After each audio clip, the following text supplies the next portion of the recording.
Is there going to be a season 2? It's done so well already. We're all very hopeful for it, but we have no idea. What happens if you get pregnant while you're on the Dallas Cowboys Cheerleaders? Can you still dance? I don't think you can kick that. Has there ever been a pregnant? I'm not too sure if that's something that we've really thought about. I think that's just kind of an unspoken thing. Someone comes and takes a picture with us. They either have a football, they hold something, or we're behind them. They're not allowed to touch us. Because there are times where you're like, this is a little weird. You kind of give an eye to like the security guy. Like any other NFL cheerleader, you have to have another job. The internet was saying something about $75,000 a year. Yeah, never trust what Google says. My wife has been obsessed with the new Dallas Cowboys Cheerleader show on Netflix, so that's why we flew all the way to Dallas to interview Reece Weaver. She was one of 36 girls to make the team, but behind the scenes, the pressure on these girls is very intense. On top of the physical demands of NFL cheerleading, Reese was working a second job to pay the bills, as well as planning a wedding. We talk about everything from navigating body image to meeting Dolly Parton and how she slid into her husband's DMs, all on today's episode.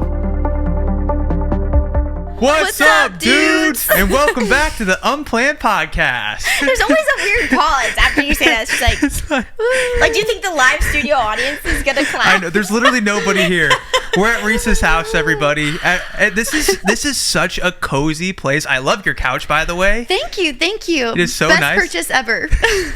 we were just talking about that. Can you tell us a little bit about how you saved $100 and delivered the couch yourself to your house? Yes, I can. And if my husband was here, he would butt in because he'd be like, we just saved $100, okay?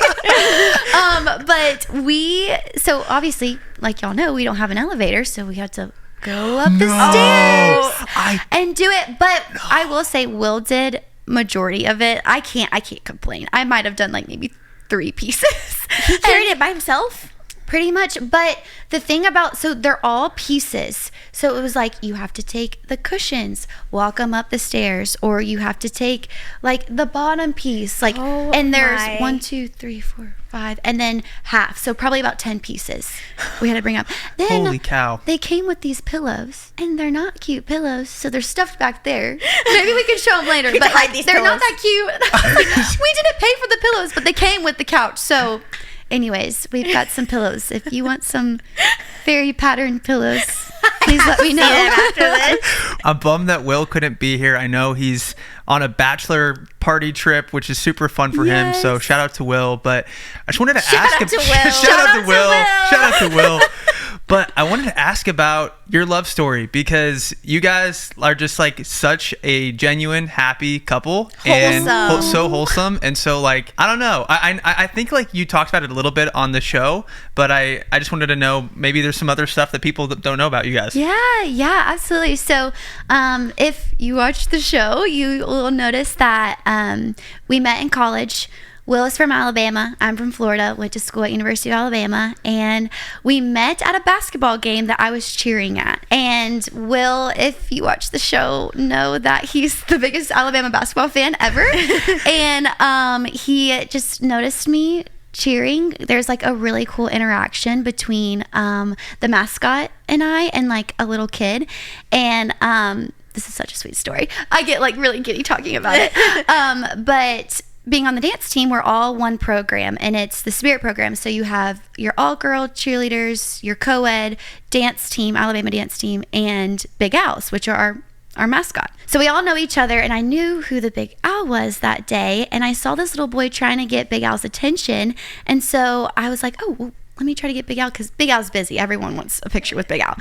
So I grabbed Big Al, and it was like, hey, Big Al, this little boy wants a picture with you, and got a picture. And Will had said that he watched that entire interaction, and he was like, I have to know like who you are, and messaged me, or I guess I slid up on the DMs, but he followed me first. So yes, let's get that point straight. Technically, you could say I made the first move, but he actually made the first move. Exactly. Thank you, Abby, because everyone else thinks, oh, I slid up on the DMs, but how could I do that unless he followed me, right? There you go. I get what you're saying. I can like hear his voice already say like, well, no, she slid up. So that's so funny. Was he like the leader of the student section?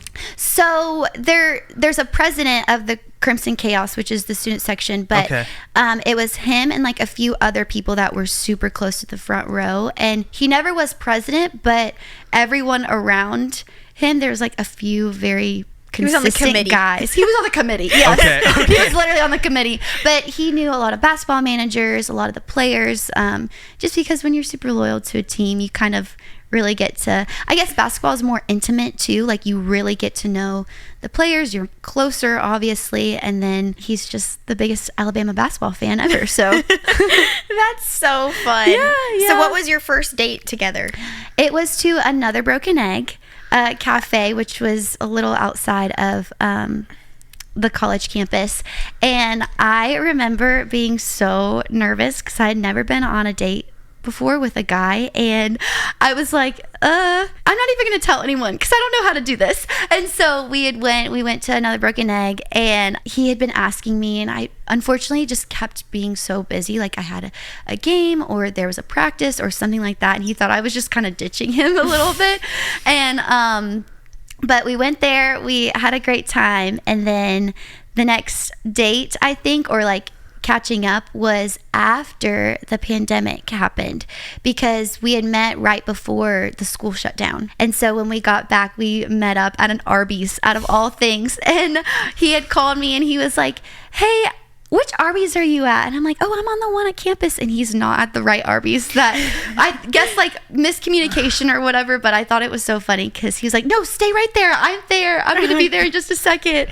And so it was Arby's, and then we just started hanging out more. That's so sweet. That's so random. I feel like I'd never go to Arby's. I don't really know people that go there. Like, why Arby's? Is that like your favorite spot? I don't think I've ever been to Arby's, like ever. But it's just because I think he was going to go eat something, and then I had to go to a practice. In order to be an athlete at Bama, you have to like pass physical tests and stuff. And so I was training for my physical test coming up before school started.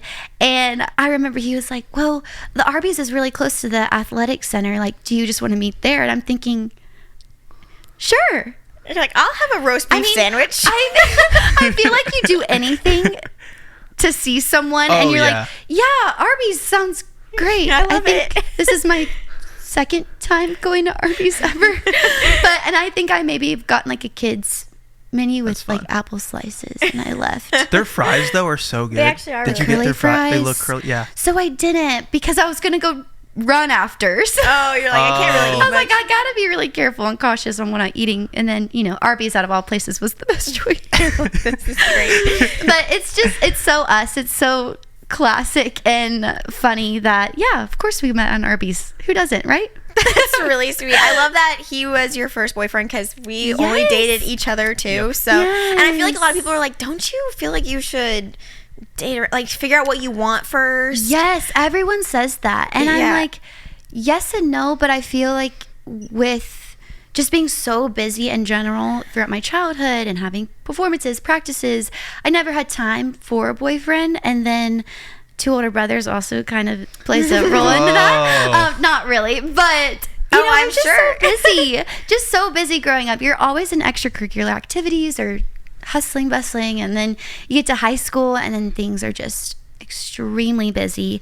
Go to college, and then honestly, I don't want to like say if it wasn't for the pandemic, but seriously, if it wasn't for kind of the hybrid year that we had significantly less games that we couldn't cheer at. And so I actually got to spend more time than I've ever had, like ever in my life, to spend it with friends and Will. And so it was kind of a blessing in disguise that, yes, there's so much sadness and just weird stuff happening in our world with COVID, but it was also an opportunity where I didn't have a lot of things going on, and I could actually spend quality time with someone than if it didn't happen. So, right. Yeah. Kind of slowed you down. Yeah. On the documentary, I'm pretty sure you said that it took like 15 dates before you let him put your arm around. Oh my gosh. Yes. Just because like anytime, so we would always hang out with our mentors at their house, which was literally like less than a mile from my apartment that I was staying in. And at the time, Will was living with our mentors because he was the youth intern for the youth pastor. And so he lived with him because of the hybrid year. He had classes online. He had classes, some that were in person. So his mentor was like, hey, just live with us. And so we would hang out there. And so anyways, anytime we would go over there, we would watch like The Office. Had I ever watched The Office before, Will? No, but we were going to watch The Office. Did I ever watch Harry Potter before, Will? No, but I was like, okay, I'm going to like really try here, you know? And so we would always watch like something like that, and I would always just get like uncomfortable because I never sat by a guy before, and we would just, you know, watch The Office, something that I'd never seen before, trying to be comfortable with that, and then tried to kind of impress like the mentors too, because now that they're my mentors too, they were just such incredible people, and I was like, oh, their opinion really matters. Like I want to make sure like I'm putting my best foot forward and everything. And so anyways, anytime it came to like getting a little closer or like talking a little bit closer or like putting his arm around, it was always like really hesitant. It's like, I don't know if I could do this. And he would ask me to kind of towards, I guess, a few months dating, he's like, well, do you want to be my girlfriend? And I'd go, let me think about it. Like, I have to consult. Yes. And there was a time that I guess I'd left, and it was already late, and Will is going to bed, and Taylor and Lindley had already gone to bed, and Taylor and Lindley would always be like, did you say yes? And he'd be like, no, not tonight. Oh, so this was multiple times that he was asking you to be his girlfriend, yes. And you said no. Yes. Dang. Were you talking to your girlfriend? That's like, yeah, that's bold. Like, good for Will having the confidence, but like he did. For you, were you just it was a really big decision because you had never dated anybody? Like, were you talking to friends that were advising you on what to do? Yes. So my roommates, I feel like I kind of kept it more of a secret because I really wanted it to come super organically, and like I wanted to make sure I knew, like I felt like more advice, I'd just be more confused. I'm already an indecisive person as it is, and so I valued my friends' opinions, but I didn't really talk about that decision. I guess like I wanted to come from me and happen like confidently, boldly, and I was always afraid because I never wanted to walk into a relationship because I wanted to give it 100%. And obviously with the very unknown year that we were walking into, I was nervous because I didn't want to say yes and then not be able to commit. My prayer always was, if I'm going to meet my husband, like let it be him, and I don't really want to have to keep going through this process. I said that on the docuseries, and a lot of people were like, did you settle, you know, all those things? But really it was like my answered prayer. And so when I felt confident about my decision and I said yes, it was more that it happened and it was ordained by him rather than getting other people's opinions, because I was scared. I was like, I don't really know what to do. But it was more fun to become friends with him than it was just to like go right off the bat as boyfriend and girlfriend. So like romantic. Yeah. I love that. That's kind of how we are in a way. 100%. Like we used to like FaceTime for like 12 hours straight because we were long distance, and you guys even did long distance for a while too while you were on the show, right? Yes, a little bit of long distance here and there. Once he finally got his job, it was still kind of hard just because we were balancing like seeing each other, etc. It was hard at the time, and I even told Will, I was like, we are not a couple that can do long distance. There are so many people that make it work, and I know it is so hard for people doing long distance, but there's some people that are just blessed with being able to handle that, and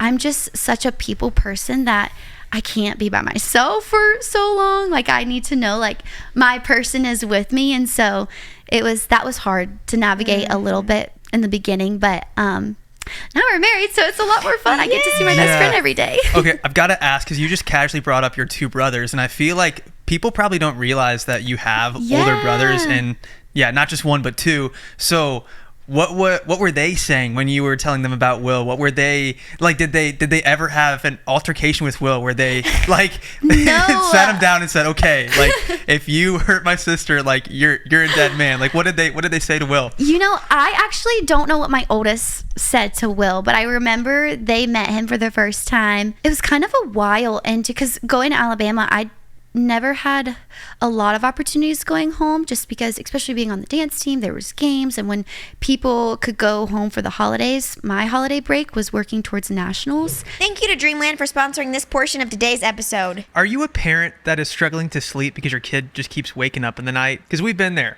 and it's horrible. Well, okay, we were there a lot with our first, but by the time we had a second, I feel like we were pretty much sleep baby experts. And something that actually really helped us was the Dreamland weighted sleep sack. Oh yeah, we have like 6 of those guys on deck because the thought of putting our baby down for night sleep or a nap without one is actually terrifying. If you don't know what a Dreamland sleep sack is, basically it's a gently weighted sack that you zip your baby up in. It actually has double zippers, so you can do easy nighttime diaper changes if you need to. But they have this thing called Cover Calm technology on top of it that's gently weighted on the top, and the baby can still move and crawl and stand up in it.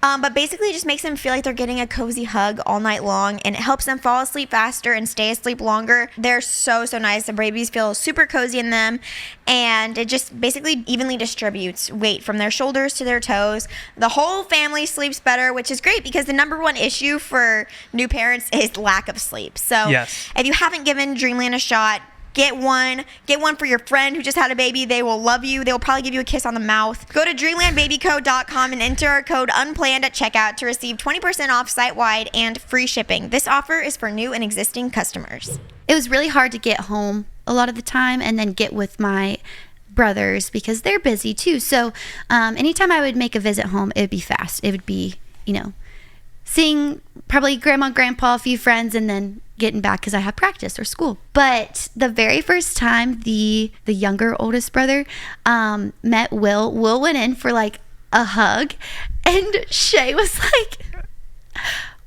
I was more expecting a handshake, but I'll take a hug, And I'm like, oh, okay, awkward. But it's funny because obviously Shay knows my personality and found out Will's personality really quickly because I guess guys are more like, hey man, like handshake, then bring it in. But Will was like, hey, nice to meet you, to a hug. Did he try to hug your dad?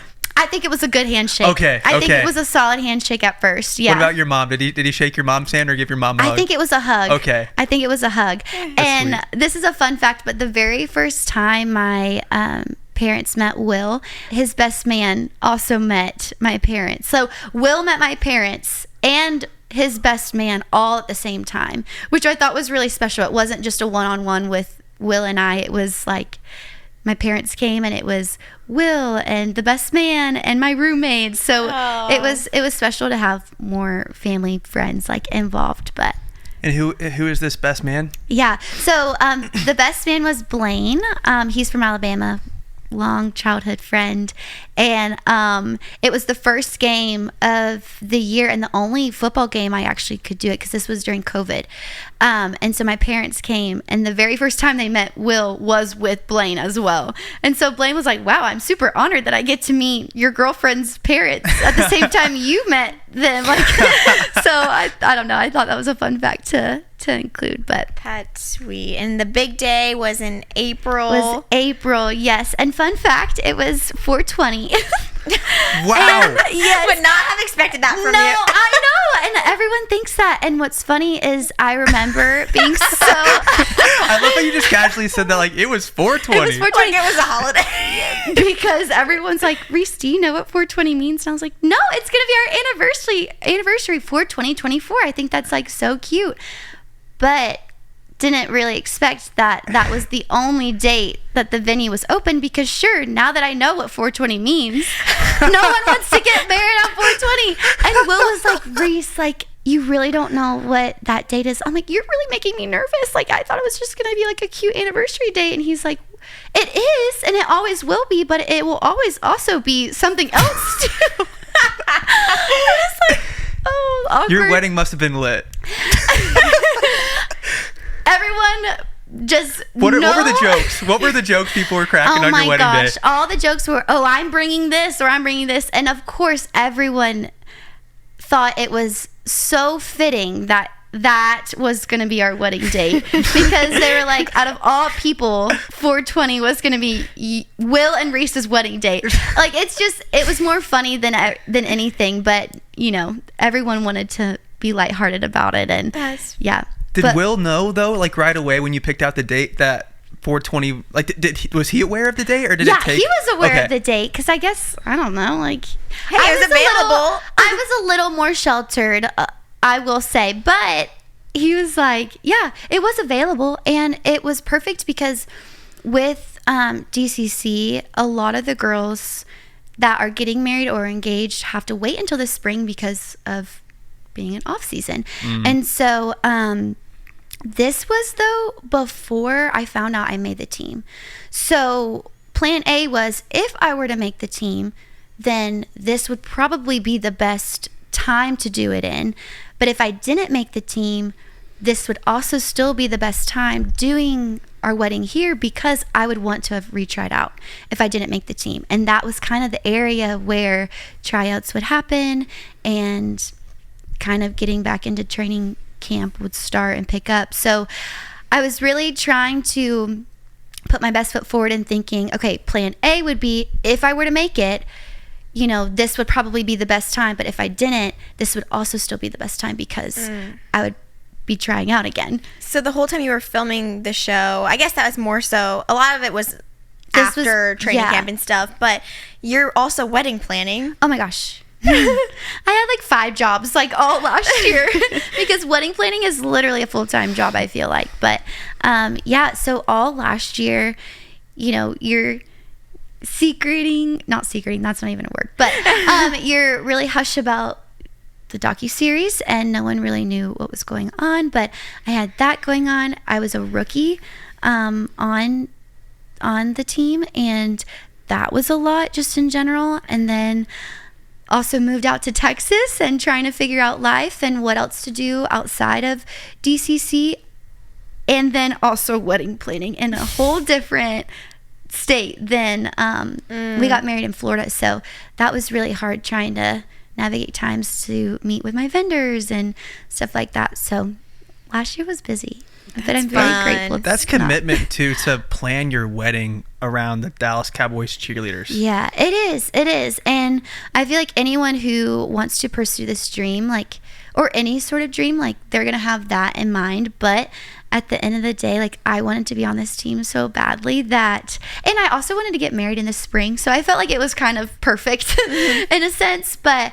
yeah, it is a lot of commitment, and a lot of the girls, I mean, I can't even think of any of the girls that are currently married right now who have had a wedding like in season. It's just not really possible, honestly, because we're so busy. You're like, you couldn't have a minute to like enjoy newlywed life, I feel like, because there's so much going on.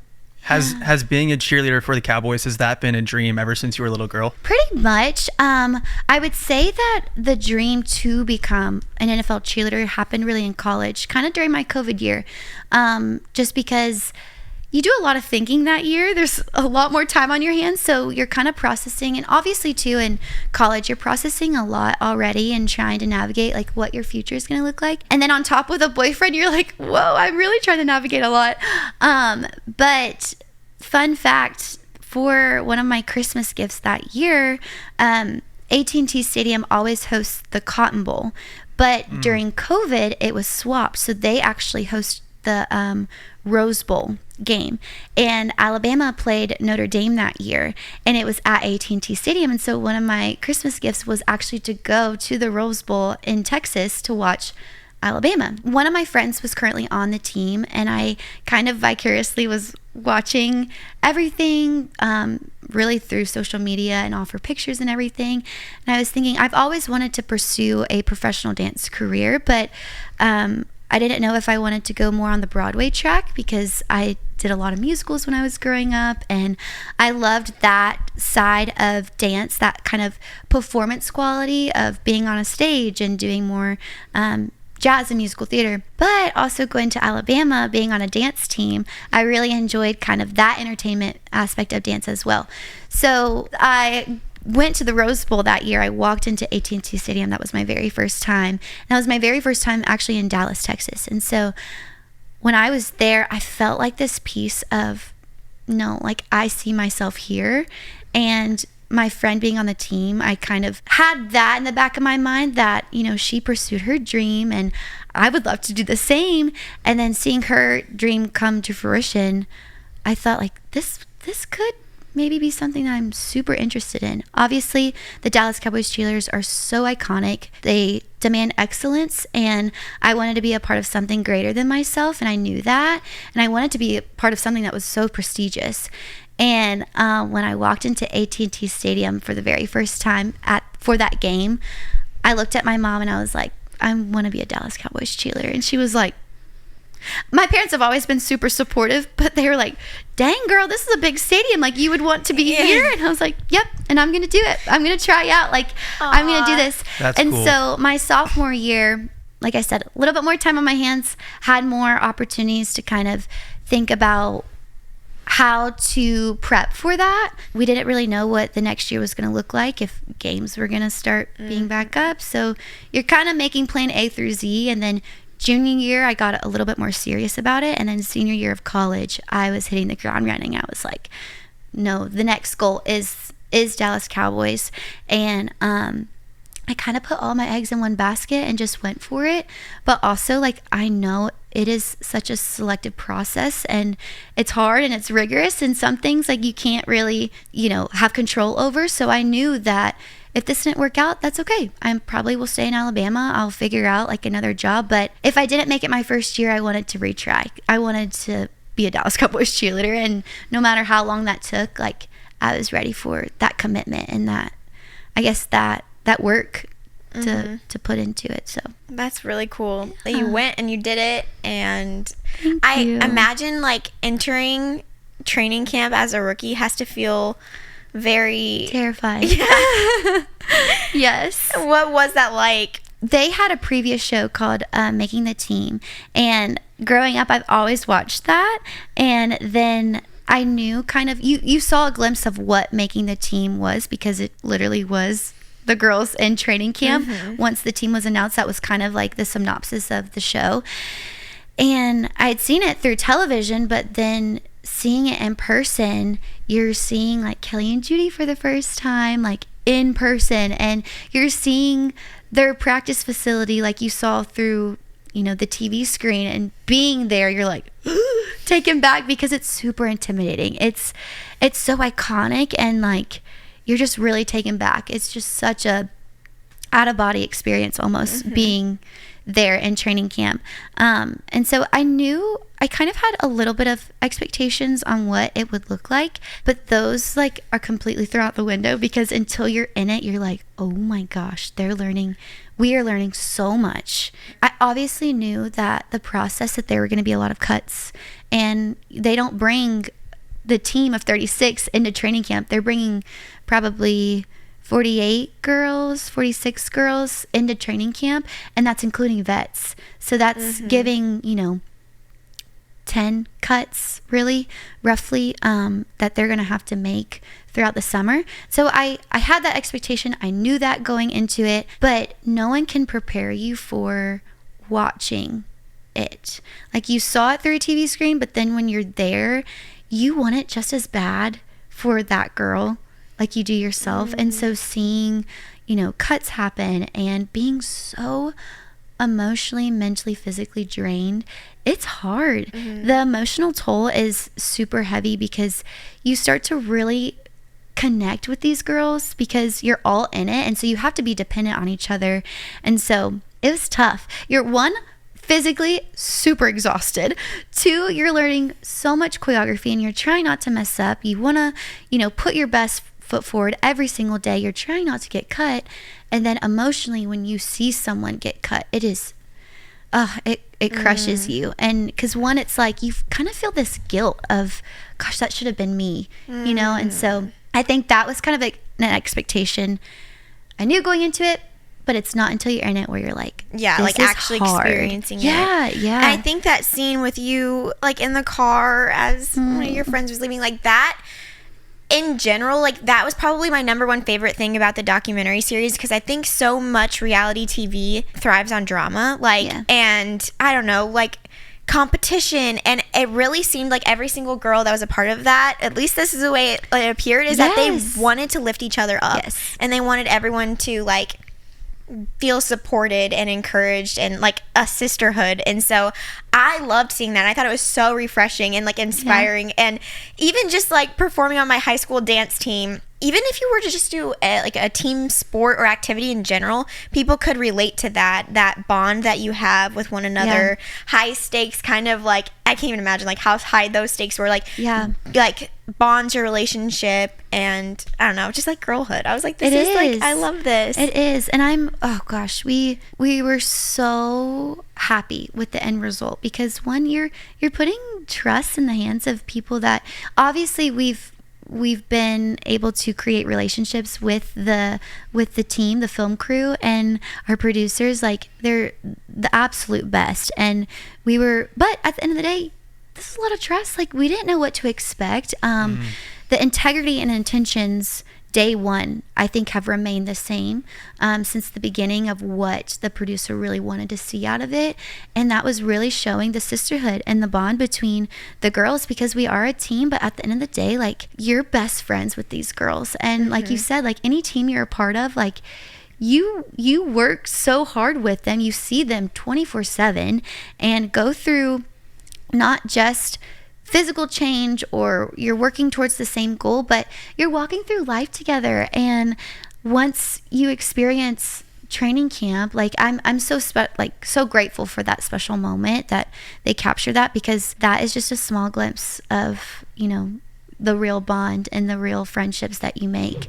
This show is sponsored by BetterHelp. What are your self-care non-negotiables, Matt? Let me tell you mine. No, for me, I need to go to the gym. That's one of them. Having some me time. What about you? What's your non-negotiable? Definitely gym, fueling my body well, having a little bit of me time, like away from people, like you said, and just overall keeping my life in balance. That's such a big thing that I've honestly had that as my word of the year for like 4 years now, balance.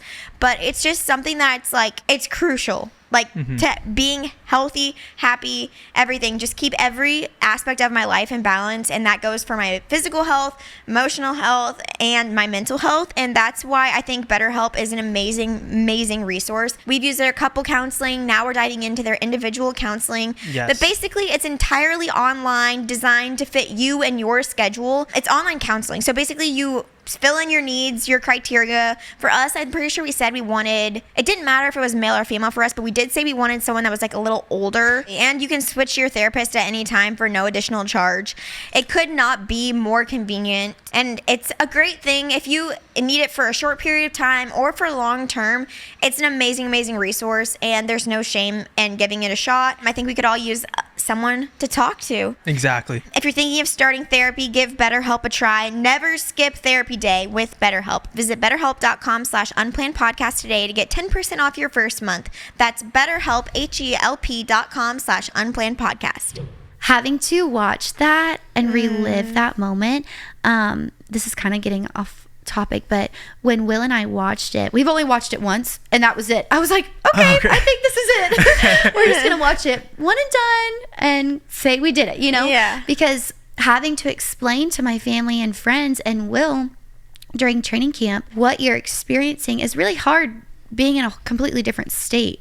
And obviously they're trying to understand and cope with it and feel like they can relate to it. But when Will got to watch that night and me explaining it to him a year ago, he was like, whoa, like, I didn't really realize, like, this is what you walked through. Like, this is what you experienced. Because that night specifically, Charlie, unfortunately, was the last cut. And we knew that that was a team of 36, but we also didn't know, like, we didn't want to go into practice the next day thinking, oh, we're a team of 36. Like, they're going to announce a team, because we didn't know if there was still going to be another cut or they were going to bring someone back. Like, your mind is just like kind of chaotic, and we didn't want to settle for something, we didn't, I don't know. We were really hesitant with walking into that practice the next day. But when I told Will, Charlie got cut, he was like, oh, Reese, like, that was your best friend, but that's a team of 36. And I was like, yes, but I'm heartbroken right now. I'm crushed. And so him seeing that, I think all of my family and my friends that I explained it to kind of took a step back and thought, whoa, like, yeah, y'all walked through so much emotional grief And while my friends, everyone being so supportive, thinking, oh my gosh, you made the team, they also saw like what the other not ready side to of celebrate it. right now. Yeah. It's a hard thing to process, something I've never experienced before. Being crushed, but also celebrating, but also feeling a little guilty. Like it's pretty strange, but yeah, that was such a special scene. That was something I was surprised. I was like, these girls don't seem relieved when it's like, okay, that's one step closer to like being on the announced team. But like I never saw anyone like being like, oh, phew. Like it was more just like, oh, look at what I'm losing. Like instead of gaining, which was hard and like sad for you guys, but also really cool to see that like support and like you guys were already becoming a team through that process. Well, how long was that though? Because you and Charlie got very close, clearly, just from what we saw on the show. And so, like, how long did you have together to form that strong bond? So they announced the team July 14th of last year, and we started training camp a little bit over a month. So training camp was actually the shortest it had ever been, just because our season started earlier and there was a lot of other activities that we were doing in the summertime. So they needed to announce the team pretty quickly. And so we had gotten so close in just a month time span. But a month is a long time. It is. Yeah. And staying in the same hotel, like together, it's you just become so dependent and just grow so quickly together, and dependent on each other, and practice all the time and get ready, go to practice. Like it was just such a sweet bond, and we were walking through the exact same thing. So it was just really special to have someone else that could really relate to you, and vice versa. Do you think that they showed everything that they needed to show from the whole process? Yeah, absolutely. So obviously everyone is so busy and I'll just put it at that. There's a lot of things that were included and there are a lot of things that weren't included. Some being, there were a few different shows and things that were included, but just because it was busy, one, or two, some sort of rights kind of like didn't really like cross. Like, for example, there was a really cool concert that we were a part of, but we couldn't get like the rights to like music and like little stuff like that. But it was a very accurate depiction of kind of what we walk through and what the year looks like, how busy our season looks, because no one ever saw a glimpse of kind of what weeks look like or what the process looked like leading up to the Thanksgiving game or stuff like that. Obviously through social media things are posted, but it's not until you see the behind the scenes of how much work, how much practices, how many appearances and events that you're doing. I think that it did an incredible job at showing what goes on behind the scenes rather than what's, going on at practices. It was really special to even see like your own teammates, what they do behind the scenes. So because you didn't even know that you were going to be one of the main characters essentially on the show, right? Right. You just thought that everyone was getting equal screen time, everyone was having cameras follow them everywhere. Absolutely. And so when did you find that out, that you were kind of the main person? So honestly, I don't really recall the exact time. I feel like it probably was towards leading up to our wedding. Again, my mind being so like wedding based too last year, that's all I was thinking about. One, just making sure I put my best foot forward as a rookie, like making sure I knew my choreography coming in, making sure like as a perfectionist, like I wanted to make sure I'm not messing up and stuff like that, all the little things that we think of. So my mind was so into X, Y, and Z, and then didn't really kind of come to terms with, oh, the show, like that's also something that's happening.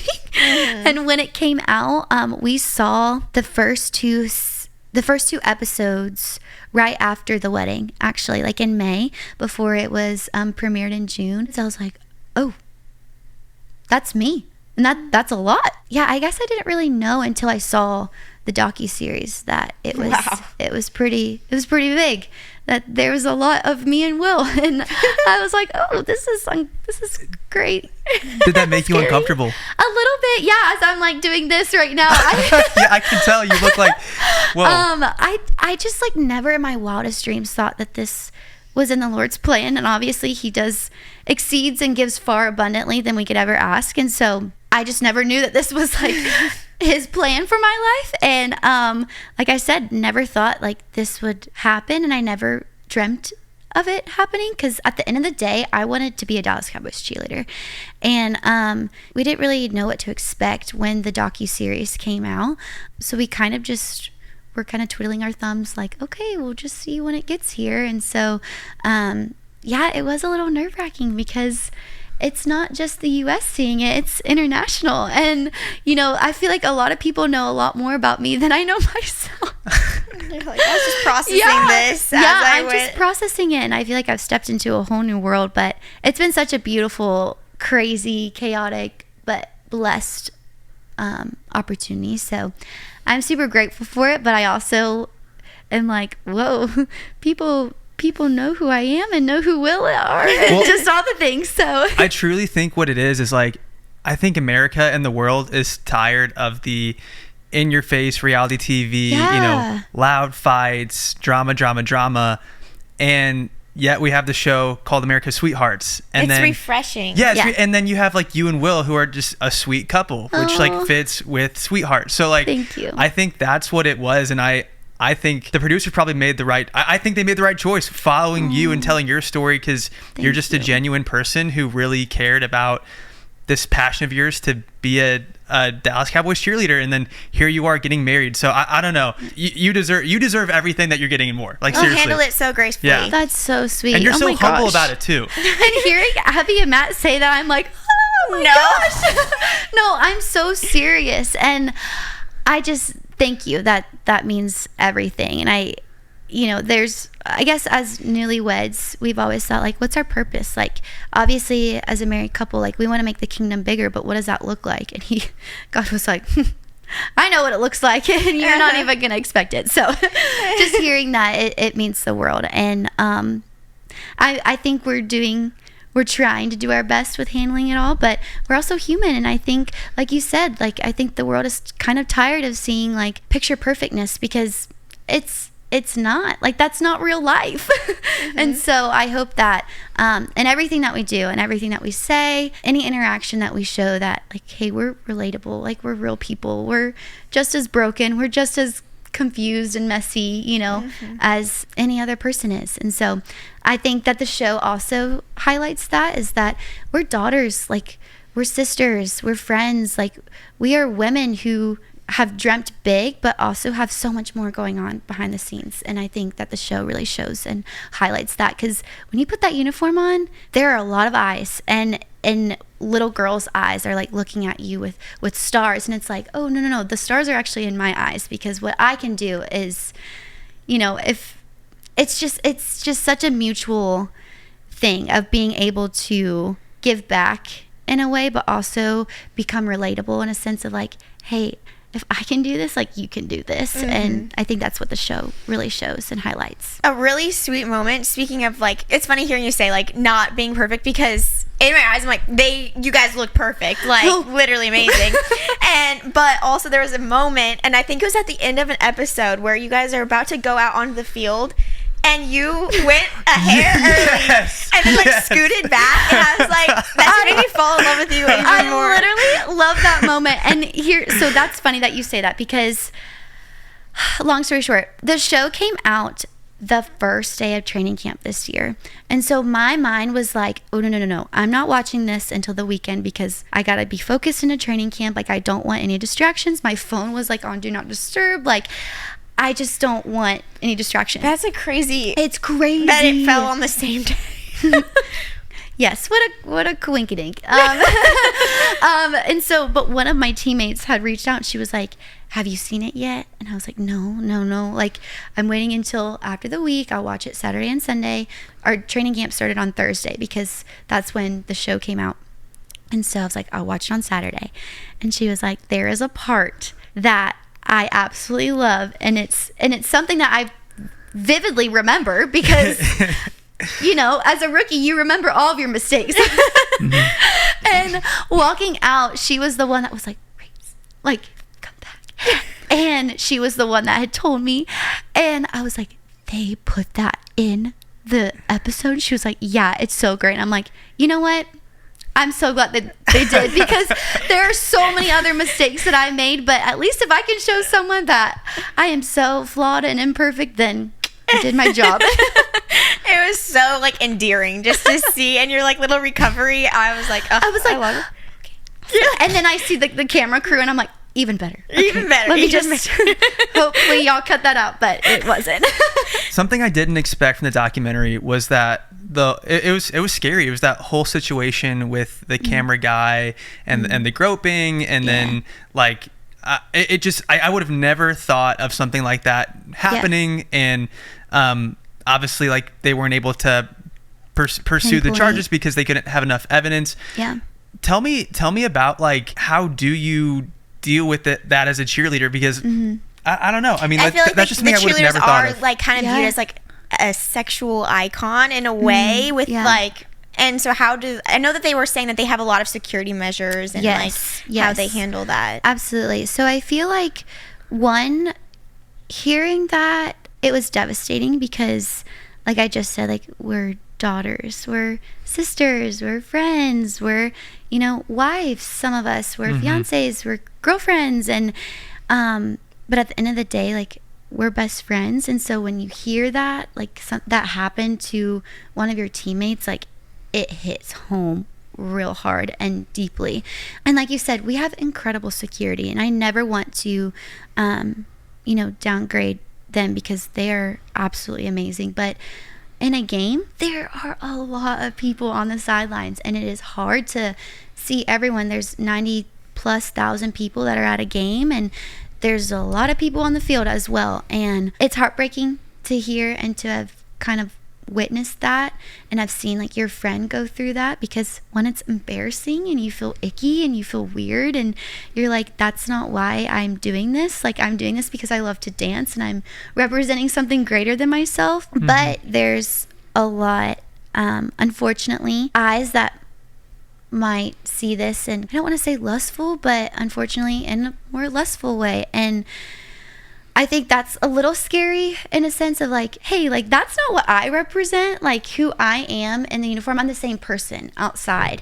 Thank you to Liquid IV for sponsoring this portion of today's episode. Abby is addicted to Liquid IV. I am. You so are. The first thing, we were just traveling, the very first thing Abby said when we got there, she's like, I need to order some Liquid IV. Yeah. Because you can't really go without it. I always have the sugar-free ones, but I've tried the other flavors and they're delicious too. They taste really, really yummy, and that's my main thing, but also they make me feel so hydrated. So I live in a warm climate, and I feel like a lot of us are in our warm climates right now because it's summertime. And I also am a very active person, so it's really, really, really important to hydrate. And with Liquid IV, it's just easy. You tear, pour, live more. That's really easy. Say it with me now. Tear, pour, live more. One stick of Liquid IV and 16 ounces of water hydrates better than water alone. It's a science-backed way to hydrate better with 3 times the electrolytes of the leading sports drink, 8 essential vitamins and nutrients, and always non-GMO, vegan, gluten-free, dairy-free, and soy-free. I actually put one whole packet in my 40 ounce because I don't like it as strong,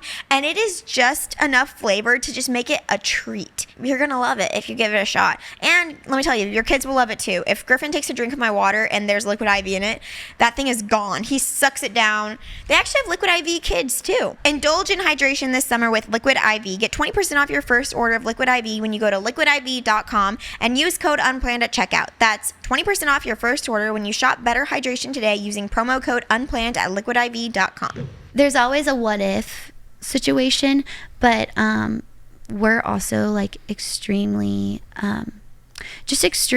grateful for the people that we work with, our security crew. Like they're amazing about for example, like when someone comes and takes a picture with us, they're not allowed to touch us. They either have a football or they hold something, or they're kind of the center of the attention and we're behind them, like in the corner, because that's what we want to do. We want to like leave someone better than we found them and make sure that they feel like seen, loved, and valued, and that they're the center of the attention and not us. But too, it's also for just security purposes and protection for us. And because there are some times where you're like, oh, this is a little weird. You kind of give an eye to like the security guy, and he's like, okay, yeah, I get it. I'm following. Like I'm gonna be aware. But yeah, it's just like a weird. That is unfortunately a part of another side of this job. But too, I don't want to live in fear in that way, and none of us do. But it does catch you by surprise when something does happen, because I mean, in that case, it was kind of inevitable, like just because there were so many people. But two, I think moving forward, we want to put our best foot forward in the sense of, okay, this happened. This is not right. And we want to make sure that we put all the, set all the right rules and boundaries and all the things like moving forward so that this doesn't happen again. Do you always have security with you when you're in uniform? Yes. Is that kind of something that, okay, you're in uniform, is it like per group of girls and you have at least one guy per, I don't know if there's like a rule for that. Yeah. So usually our appearances, there's 2 girls most of the time. A sit and sign or a stand and pose. That's what we call it. It's either you come, we're sitting, we're signing things, or we're standing and posing. Pretty self-explanatory. But there's usually 2 of us. And so we usually have 2 security guards with us. And then when it's a group, there are a few more. But usually when there's a group, there's a bigger event. So therefore, there's more security. But anytime there's like a performance, especially game days, where there's a performance right before, it's like our pregame performance that we do outside of the field. And there's security all lined up because we're like in between fans. It's blocked off, but there's a lot more just because of being out exposed, like in the public. But other than that, we definitely always have security. And we're very fortunate enough to have security with us even with practices. With practices, we have security all around our premises and inside our practices. And they also walk us to our cars every night, which is super sweet because you never know who's in a parking garage. So, yeah, super blessed. That's awesome. Yeah. I think that when I think about the Dallas Cowboys cheerleaders, I think of like we're saying, like kind of picture perfect, beautiful, and womanly. And especially like they have the bikini and they have like the belly shots and stuff. It's like, while I do think it's done in such a classy way, how do you navigate yourself like through your own like discovery with modesty related to your role as a cheerleader? Yeah, absolutely. So I feel like there has kind of been a negative connotation in the sense of body image and what that looks like. And I think as time has evolved, our program has really taken a positive direction in the sense of, hey, we want you to feel and look your best. And it's not the sense of like, oh, you need to look like this or your way, like that's all kicked out the door. If you feel good and you look good and you're putting effort into like who you are physically, mentally, emotionally, like that's what we're proud of and we want to showcase that. So in terms of speaking like all of the other swimsuit calendars and things like that, like we are now promoting and showing healthy and relatable bodies more than the unrealistic expectation of hip bones and, tiny like legs and all the things, because we're athletes. Like we have to be able to fuel ourselves to do what we're doing on the field because it is not easy. Thunderstruck at the very end. You've got to make sure like you're fueling yourself and you're being kind to yourself, like mentally, emotionally, because it's very rigorous. The direction that we've kind of taken now is more healthy mind, healthy body, and making sure we're fueling yourself and showing like, if you want to be a Dallas Cowboys cheerleader, what other better way to promote healthy living and being a role model is showing relatability and not a perfect body, because there's not a perfect body out there. So that's something I have to remember. I love how you refer to yourselves as athletes, because Abby and I, you mentioned theater, growing up doing theater. Abby and I met doing theater. Yeah. And oh my gosh, like after doing dance numbers where you're doing like triple pirouette, like, switch leap, like all this stuff. And singing and dancing all at the same time. No one knows, but that is hard. You're out of breath. Like it's hard to breathe, right? And you're like dripping sweat. Like you must be drenched in sweat by the end of Thunderstruck. Oh my gosh. It's quite bad. People were like, pictures. And I'm like, like, can I please breathe? Maybe not. Yeah. Someone have water. After a game, I look like a wet rat. I'm not going to lie. I leave and I'm like, this is not what I looked like pre-game. And then post-game, we'll have to do a video where I'm like, this is me before a game. And then this is me after a game. Yeah. You're like, I'm dripping in sweat. Yeah, but no, it's athletic, and what we do is hard, and a lot of people don't realize this either. But Thunderstruck is already hard enough, doing it from the very beginning to the end. But when you put the boots on, that's a completely different dance because it's essentially doing like a dance in ankle weights. Like the boots are real. They're real leather Lucchese boots, and they're so iconic, and I love them so much, but they're heavy, and you have to be able to perform in them and point your foot. And I mean, think about real leather boots. I cannot imagine pointing your feet in a boot. Yeah.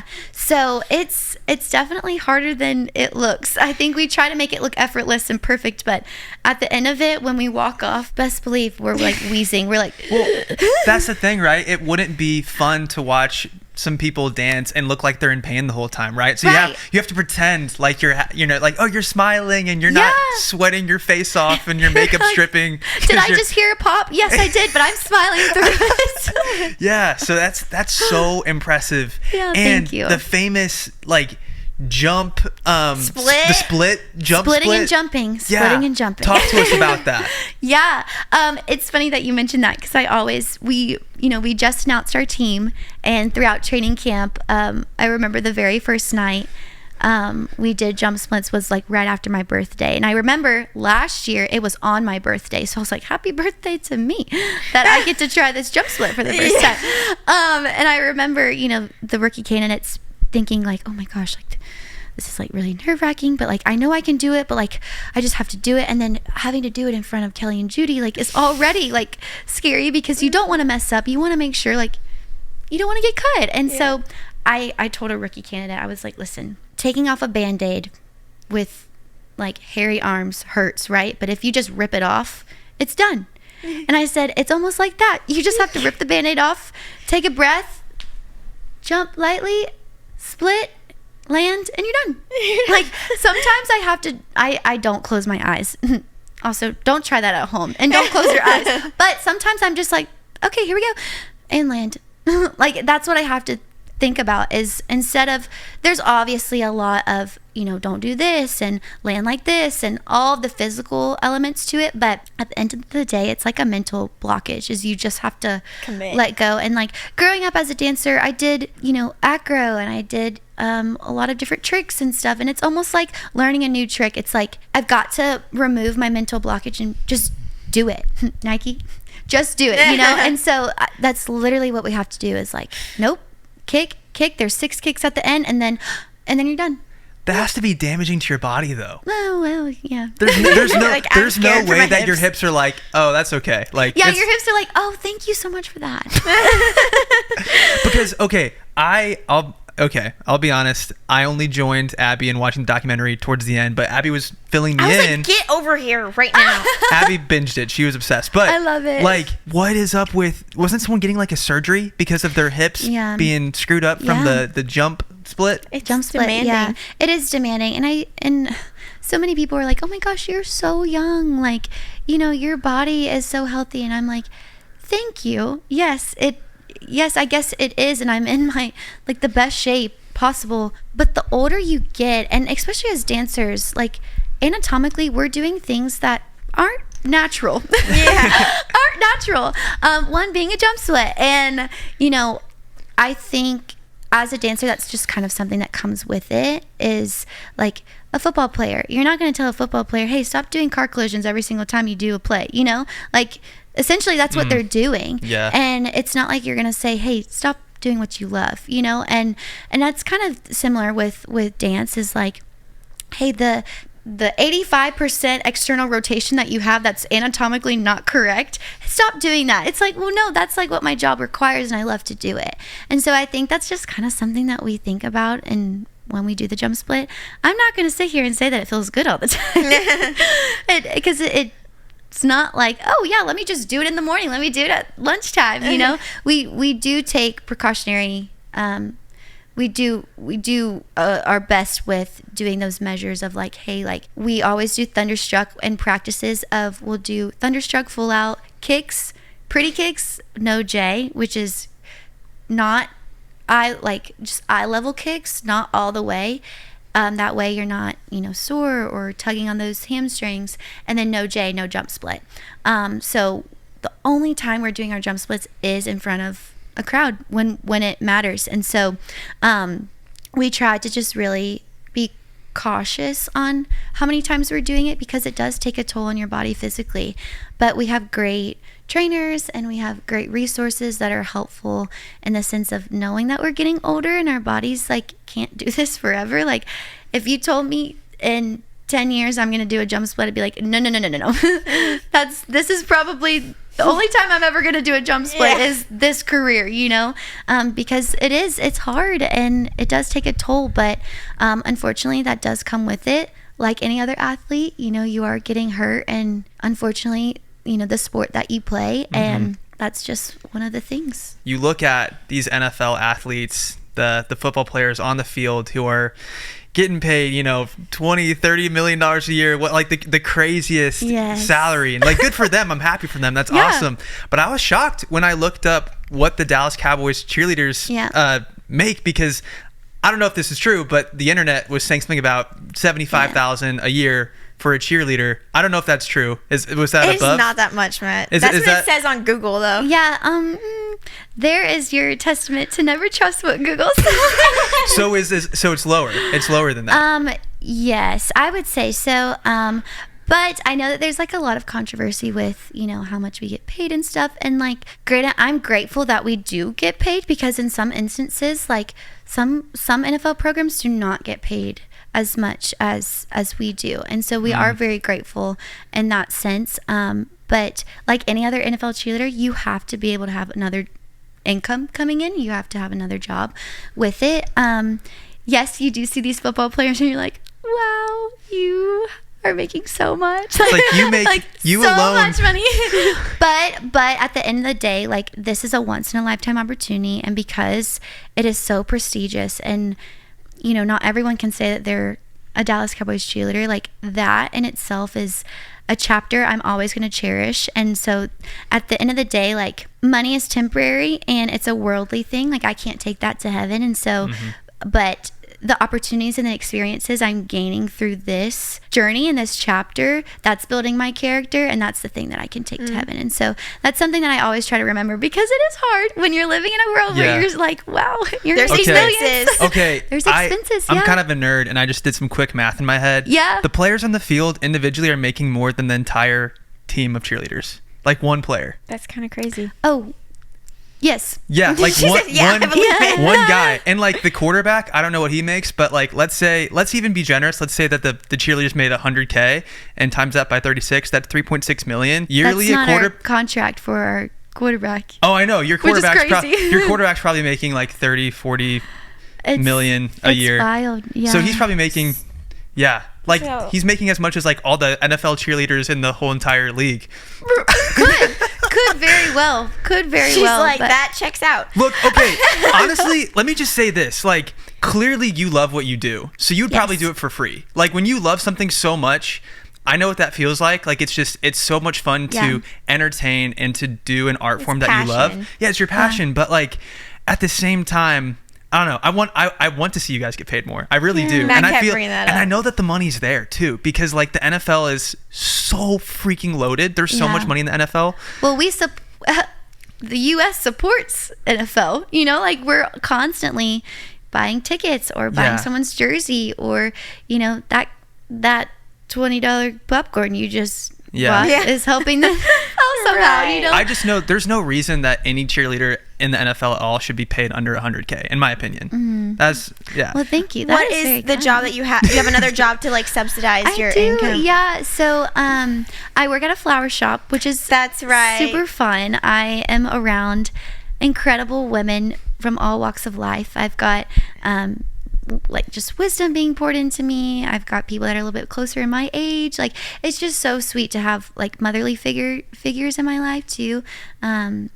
Just to be able to be around, and it's so much fun. This episode is sponsored by ZocDoc. Do you have an appointment that you need to book at the doctor, but you keep putting it off because you don't want to drive all the way there and spend your time waiting in an office? ZocDoc is so convenient because you can book doctor's appointments from the convenience of your freaking phone, and then you can just have the appointment at your house. ZocDoc is a free app and website where you can search and compare high-quality in-network doctors, choose the right one for your needs, and click to instantly book an appointment. We're talking about in-network appointments with more than 100,000 healthcare providers across every specialty, from mental health to dental health, eye care to skincare, and so much more. Plus, ZocDoc appointments happen fast, typically within just 24 to 72 hours of booking. You can even score same-day appointments sometimes, which is so nice because, as you guys know, it can be really hard to get into an in-person doctor if you have one, but then if you don't have a doctor, like there's been so many times with moving and being in different places where I've needed a doctor and I find myself just going to urgent care just because I don't know how to find an in-network doctor conveniently, and ZocDoc makes that so easy because all these adulting things, there's no handbook, there's no manual. It gets confusing at times and it gets stressful, but I'm really thankful for ZocDoc because it makes that step of life, finding a doctor, getting your insurance through and everything, a lot more seamless.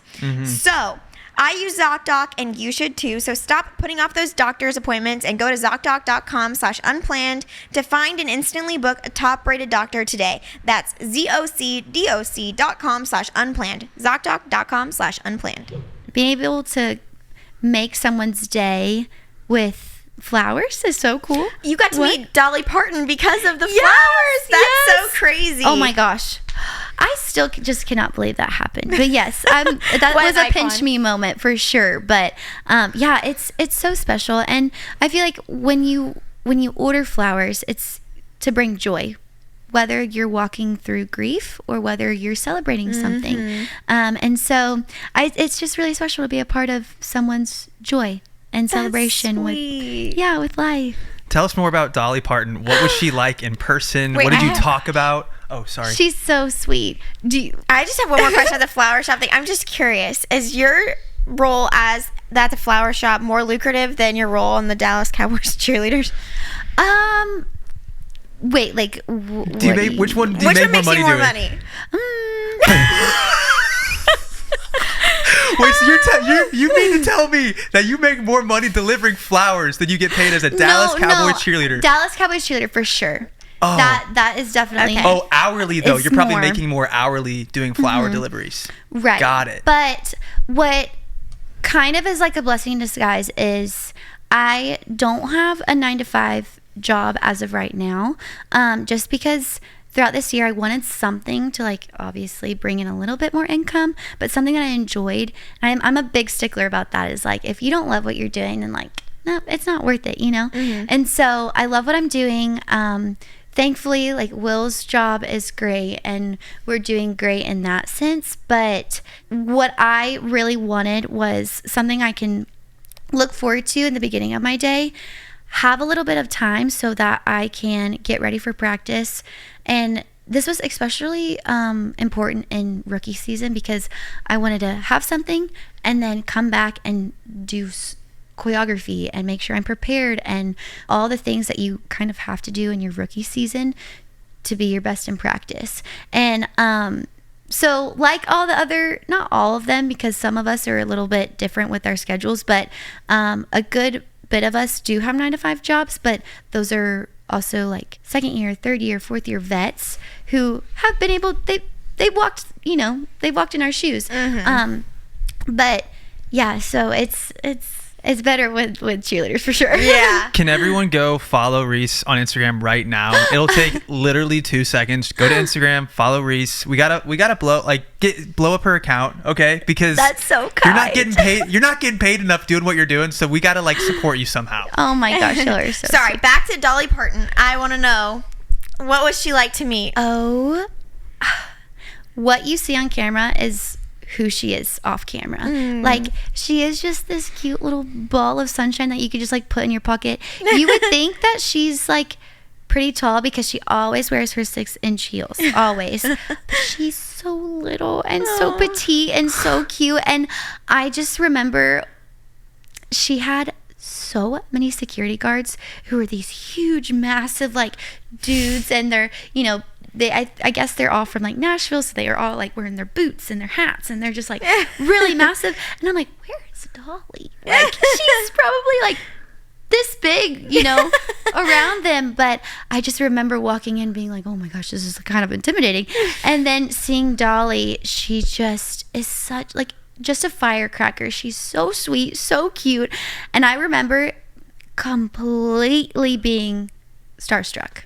Wow. I was speechless. And I'm so glad that Kelly, our director, started talking, because she's an incredible speaker. Like, just very well spoken, and I'm just so glad that she did the first move, because she was talking and I was like, I've got to form sentences. Like, I've got to be able to make sure I can speak. Like, I cannot be embarrassing at this moment. But I remember looking at the producer, because he was in the back, and I was like, my gosh, like, I was not expecting to meet Dolly. All I was expecting was just to drop off the arrangement, because I'm like, of course they have her hidden. Like, this and is my job. Yeah, like, I'm just walking, boom, and then leaving. But no, like, she comes in, and I just was like taken back. I was like, I cannot believe this. It was like almost like an out-of-body experience. I was like, I don't think I'm actually seeing Dolly in front of me. I was like, please, someone pinch me. It was funny seeing Kelly fangirl, because always Kelly is so collected. She's very collected, very well spoken, and yet, like, here's Kelly just fangirling over Dolly Parton. Yes. It was kind of interesting to see. It was special to see, because the first time I met Kelly, I was same thing. I was like, oh my gosh, that's Kelly Finglass. Like, that's crazy. And kind of seeing the roles a little bit kind of not switch, but she was just as taken back too. Was really cool, because Dolly is just so iconic. Like, oh my gosh, she's literally the best, most incredible female country artist ever, and she will go like down in the history books as that, and forever will be. And so it was just such an honor to be able to meet her. What a cool opportunity. Yes. Speaking of more on Kelly, I feel like it's because the audience for the Dallas Cowboys Cheerleader docuseries is so much broader than, like, you even said, it's global. Like, it was like number one, you said, in Australia, things like that. So many more eyes are on it than are typically would have any idea of, like, what's going on in the dance world, especially like the NFL cheerleading side of things. So there's been criticism about how the coaches, like, coach essentially. And I guess, like, how do you view it? Like, do you think it is a little too harsh at times? Do you think that maybe sometimes they need to lighten up their approach? It's interesting that you say that, because I remember going to LA for kind of like press interviews before the docuseries was out, and Kelly kind of got asked that question in an interview, and she was like, it was very eye-opening to see kind of everything. That's true. I didn't even think of that. They're just seeing your response like, yes, ma'am. Yeah, absolutely. I mean, she was kind of talking about, Kelsey's a nurse, and, I was planning a wedding, and there's just so much more that you see that it's going on behind the scenes, in the sense, like, Anna Kate, I know the world kind of got introduced to her and her sister, and seeing kind of their sweet bond, and, and Victoria too, like, her mom being a legacy. Like, there's just so much more that goes on behind closed doors that was revealed to everyone, including Kelly and Judy. And so Kelly kind of mentioned that, and she was like, it just was a different approach now. And she said, even as like a coach, like, taking this new approach is just, it's refreshing and it's new, because she never had seen that. And but to answer your question, I do think that being a part of something that is so iconic, so prestigious, and, Kelly and Judy do, demand excellence. With that comes a lot of responsibility, and comes with a lot of practices, sometimes a lot of thick skin. And in order to be, the greatest of all time, you're going to have to sacrifice and do a lot. And so I think that that's just something that I've always remembered, that sometimes decisions and things that they say, they also have a job. And so I always have to find myself of just respecting a decision, whether it's, what I think is the right one or the wrong one. At the end of the day, they also, have pressure on them as well. So I think that's something that we always try to remember, is like, some things we cannot have control over or, handle, but Kelly and Judy are the ones too that have a lot of pressure, that they've got to make sure that excellence the bar is never being kind of teetered. Is there a minimum height now? Because I noticed when Ari got cut, that was Yeah. something that was discussed on the documentary.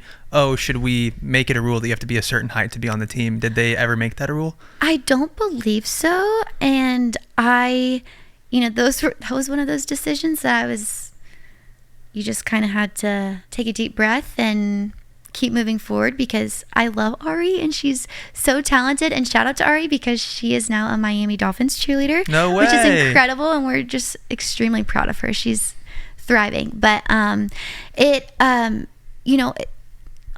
that's one of those decisions that's like, you don't have a say, and so whatever happens kind of happens. But I don't know if there's a height requirement now.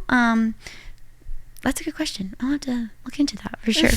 Yeah, that Abby and I watching that part That of one the struck a chord as a 5'2" girly. I was like, wait a minute. And We can haul. yeah, right. And I think what's I could be completely wrong, but I do think we have a good amount of shorties on our team too, and so me including myself.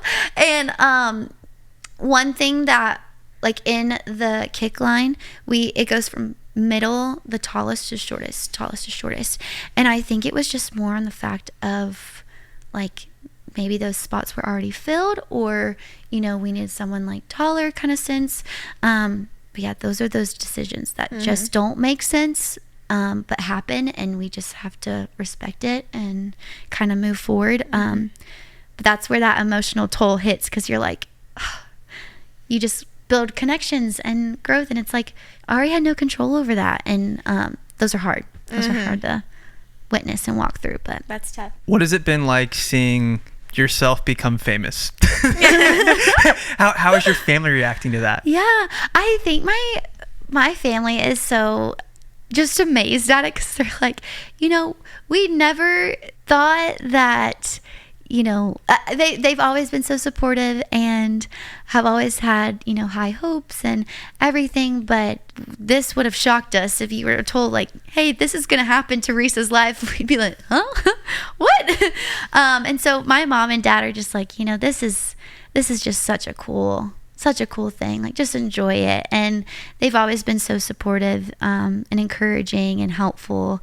Obviously, this is something that we've never navigated before, so it's new to them, and it's just definitely, it's a learning process, I think, for all of us. Even my friends, like my close inner circle too. It's something that's not normal, and so I'm trying to just handle it with as much grace, but also grace for myself, because I don't really know what I'm doing.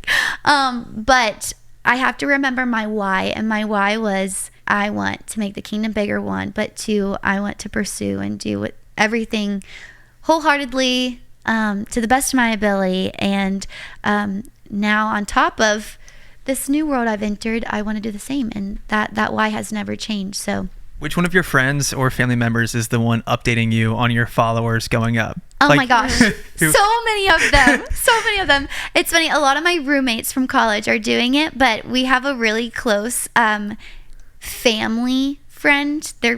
We just call them family because they are, but it's just a mom, a dad, two girls, like, we're all just super close with, and they're the ones that are constantly, like, looking at my social media account, and they're helping me too, in the sense of, like, hey, there's a comment that you might want to take down, or like something like that. And I'm like thankful for it, because sometimes I just don't see those things. But two, I've got a lot of friends. I honestly can't just pick one. They're like, did you know that your account, like, followers went up this many and this much? I'm like, I don't have time to look at that, but I'm glad that you do. That's so funny. Yeah. It was funny because people watching this probably are like, what are they talking about? But, like, my college roommates wouldn't watch our videos, but they actually made fun of me when I first started doing YouTube 5 years ago. But they were like, wait, dude, you just hit 100,000. They're like, bro, you hit 100,000. What? And then it was like, dude, you hit 1 million. So, like, I wouldn't even check, but they were the ones keeping us informed. So I think that's so funny. That's your roommates. Right. I'm sure that there's probably more too that are looking but aren't going to tell until later or something. But I think Will's friends too are seeing it, because Will's from a really small town in Alabama, and we're just amazed that this is happening. And I think Will is extremely amazed that this is all going on as well. But his friends are like, dude, you just hit 10K. Like, that's huge. And I'm like, I know. When did that happen? When did you pass 10,000 followers? Oh my She's goodness. talking about Will, yeah.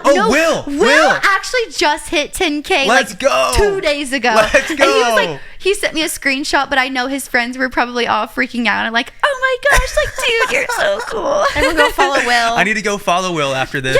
Yes, you do. He would be so honored. Oh my gosh. That's so funny. It has just been such a fast train, and there's like no sign of slowing down. Such a blessing, but so crazy how everything has happened kind of like overnight, honestly. Hey, real quick, I don't want to take much of your time. I just wanted to thank you guys for being here. It seriously means the world to us. I don't know if you can tell in this episode, Abby and I are half asleep because we slept 3 hours the night before and woke up at like 5 o'clock in the morning to fly to Dallas and film 2 podcasts. So we really appreciate you being here. We put a lot of work into these podcast episodes, and if you wouldn't mind hitting subscribe or sharing this podcast with a friend or someone that you think would enjoy it, that would really mean the world to us. But only do that if you like truly enjoy the episode, because we just want to make sure that you love this episode as much as we do. Yeah, again, this is just a dream. We feel so thankful, so blessed that we get to do this, and we're so happy that you're here with us along the journey. So thank you so much. We really love and appreciate every single one of you. Now let's get back to the episode. I'm so curious. Is there going to be a season 2? I think we're all very hopeful for it, and I think like that would be super cool. So, because it's done so well already, but we have no idea if there will be. I honestly don't even know if Netflix knows that as well. So we kind of just, we don't know. We're kind of in limbo. We're just like, Well, I think we're all hoping for season 2. Yeah. So put in our vote for Netflix if you hear this. I think if Netflix was smart, they would look at... Netflix, if you're listening. Netflix, make a freaking season 2. Okay? I feel like it has just... It's inspired so many people. It's crazy how relatable it is, too, as someone that grew up doing dance. Like, Abby felt like... I know that she's felt what you guys went through. Absolutely. Not actually, right? Because like you're freaking auditioning for the Dallas Cowboys Cheerleaders. No. But anybody that's been a part of like competition dance or dance at all can probably relate in some way to what you 100%. Guys felt auditioning I was telling Matt, I was like, I miss the thrill of performance because that is so fun. But ultimately, it made me miss being a part of a team of girls constantly so much. And so I think that is... like me kind of in the next season of life, maybe 2 seasons on, being a mom, and like I'm like, oh, I miss always being around like while I love my babies, like being around other women, I miss that so much in that documentary, but it was also such a warm feeling too, because I was like, oh, that was such a special thing that I got to experience. It's so special. I mean, like this literally just popped in my brain, but anytime you're working towards the same goal with a group of people that you absolutely love and adore, it is super special, and no one can break that, because no one knows until you're in it about how deep and strong your bond is with each other. But just for instance, like for a musical, when I did musicals, like obviously you've got like you're doing kind of like sets where you're blocking out like, oh, where you're gonna enter or where you're gonna exit, or like quick change, like, oh, I got your quick change, like I can help you, like all those things like tie into each other, and it's like that's such a bond and such a team aspect. Same thing with us is like, you know, I giggle at this because when we do this thing in the kick line where we put our leg up and we do like this like ripple effect, and I don't know why. This is so random. But one of the girls I'm next to right now, we're the exact same height, but completely different bodies. Like my legs are so short and my torso is so long, where her legs are so long and her torso is short.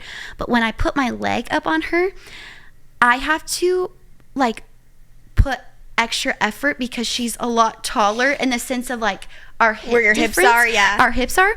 And so it's just little tweaks in the sense of like, oh, I got you, I'm gonna do this for you, or I'm gonna do this. Like those are so special, and they all kind of add up where, I don't know, like, do you see what I'm saying? Where it's like, right. if you're doing like, I don't know, I've never cheered before, even though people think like a cheerleader, we do stunts. We don't do stunts. We're dancers.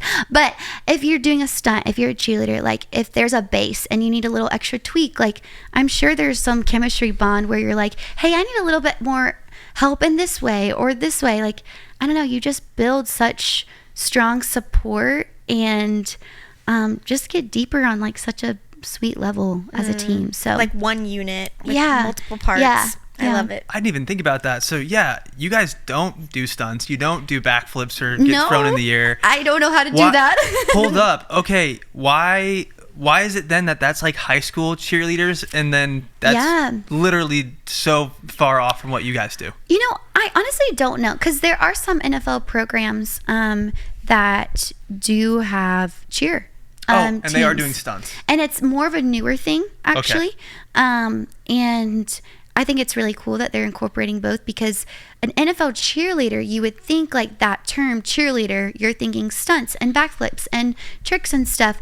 But essentially we're dancers. Like, some of us have never cheered before in our lives. That was like my high school dance team. Yeah. We had pom-poms, but we danced with them. But you had both, though. Like, a lot of high schools have the cheer team and the pom-pom squad or whatever. I think the term cheerleader is, if you have poms in your hands, you're essentially a cheerleader. Mm-hmm. Whereas cheer and dance are two different sports. Whereas cheerleading, you know, just kind of, I guess comparing this to going to Alabama, we had a co-ed team and an all-girl team, and they're beasts. They are so amazing. Every single time they go to nationals, the all-girl team like has won multiple national championships. So has our co-ed team, or has been in the top 3, like super competitive. But that is the cheer pro, like that is being a cheerleader. Yes, they have poms in their hands, but so does the dance team. Mm-hmm. But we're dancers. So I don't know, it's very interesting how like that term has just kind of been broadly used. And if you have poms, hey, guess what, you're a cheerleader.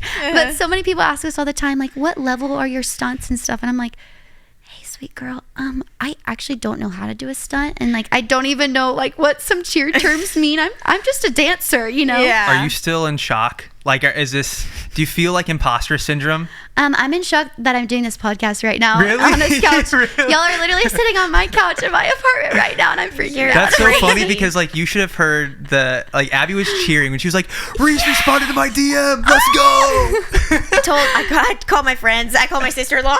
No, it is so mutual. But I just remember telling Will, and I'm like, I'm freaking out. Like, I genuinely don't even know if I can do this. Like, I'm just so giddy and so honored, and so just appreciative that you guys thought of me and our story. Thank you. Oh my goodness. Thank you for coming on. I hope that we were able to like fully represent like what your experience has been, and we're so excited for you. Thank you. And we also we just want to see you grow. Like, we just want to see you continue to crush it. And I'll be honest, I did not realize coming into this that literally everything that's happened has been just in the past month. Like, that is crazy, and that makes me even more excited for you and Will, because your life is like just starting to change, and it's going to continue to change, and you're in a really exciting season of marriage too.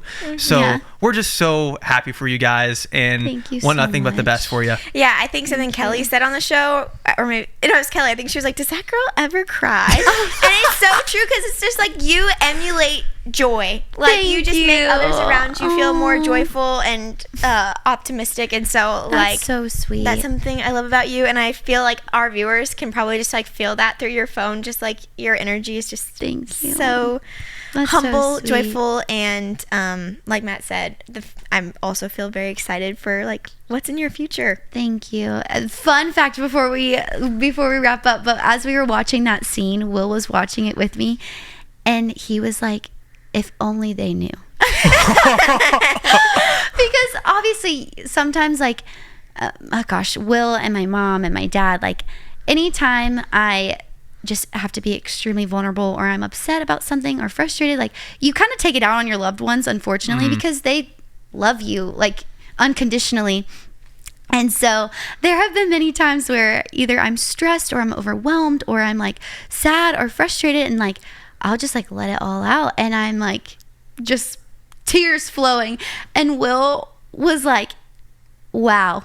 If only they knew that she does cry, like she is human and she does get sad and all the things. But I thought that was so funny. He was like laughing out loud. He was like, ha!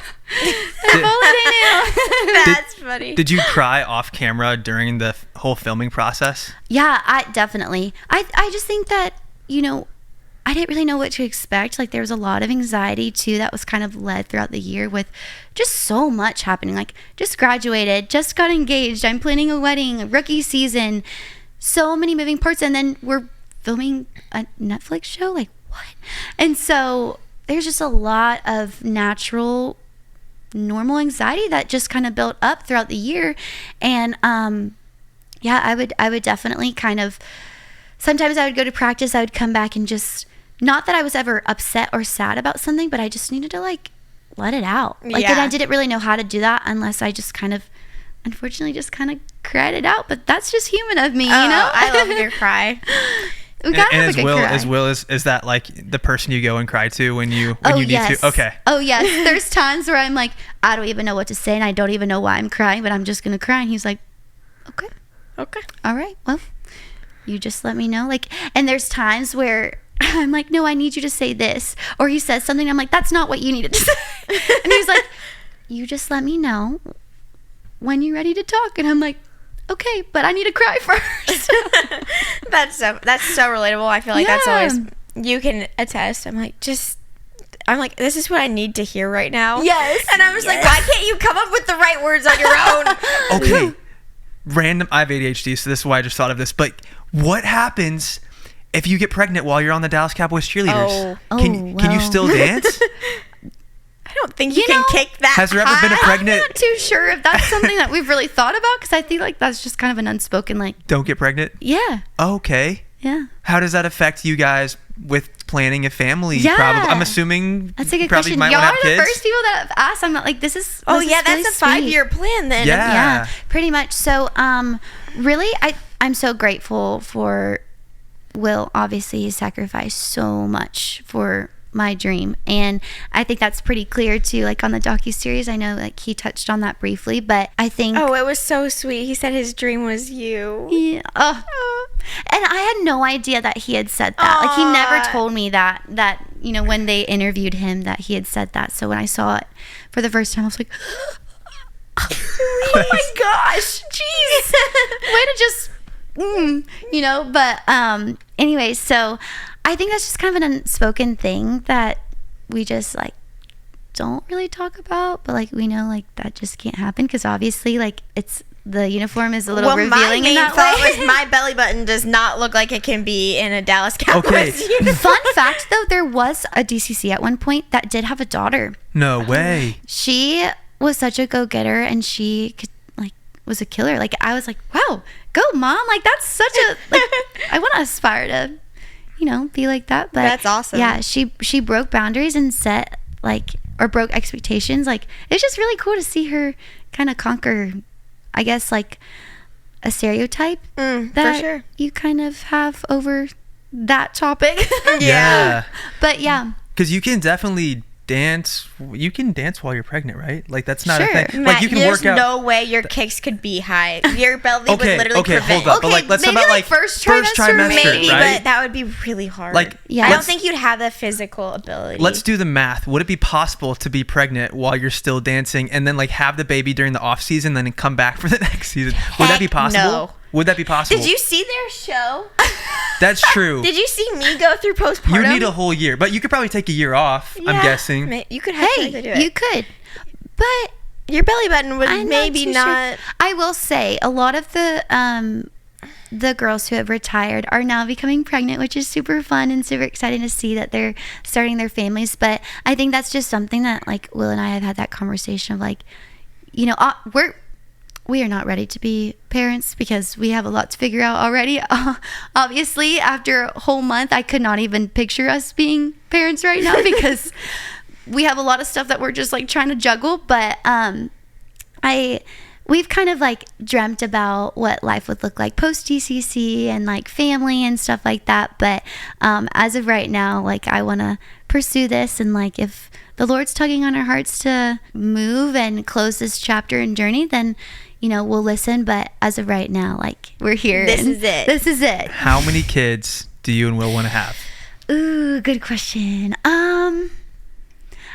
I think 3 or 4, but Will and I have also talked about, like, Lord willing, if I know unfortunately there's like complications and other things, like we can't really plan like what that's gonna look like if I can become pregnant or if I can, or etc. But we would also love to adopt. I have a cousin who's adopted from Ethiopia, and she is just the most beautiful person in the whole world. But it's been really special to kind of have someone adopted in our family, and I don't know, it's just so beautiful. And so we've talked about that, and yeah, so maybe 3, 4, but I would love to be a boy mama, but also girl mama. Like, I don't know, just whatever. Boy mom is the best. The best. It is. It's a lot of fun to have boys. Why boys? Is that because you had older brothers? Older brothers, I would love to have like 2 older brothers and then a girl, because that's exactly like what I grew up with. And I think it was so special to have just 2 older brothers who always looked after you,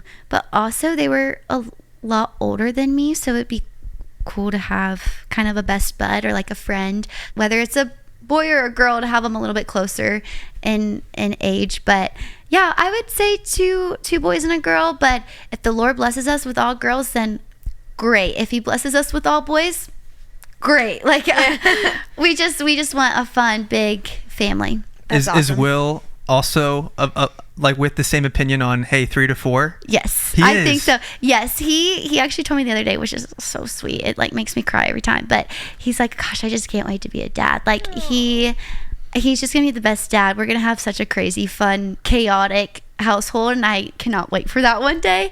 But he would love to coach like the boys, or he would love to. He had a sister. So he participated in all of the dance performances and all of that. No so way. I think he would be a great girl dad or a great boy dad. It has been a pleasure having you on the show. If you guys haven't already followed Reese on Instagram, go do that. Where else can people find you other than Instagram? So I am on TikTok. Okay. I'm trying to become like really cool and Gen Z, or even though I'm not in the Gen Z like generation, I just, find me on TikTok. We're doing our best, but it's very real organic, and we're just trying. Let's go. That's awesome. So I am on TikTok, but my band handles are the same. They're the same on Instagram as TikTok. Oh, awesome. So, yeah. Sweet. What is that exact handle? It's Reese_Christine with an extra E at the end after Christine. Well, you heard it from Reese. You guys, should we say what's up, dudes? Should we say that? Wait, what's up, dudes? Peace out. What am I saying? Yeah, let's do you guys it. want to say peace out, dudes? Okay. Peace out, dudes. All right. And as always, 3, 2, 1. Peace out, dudes.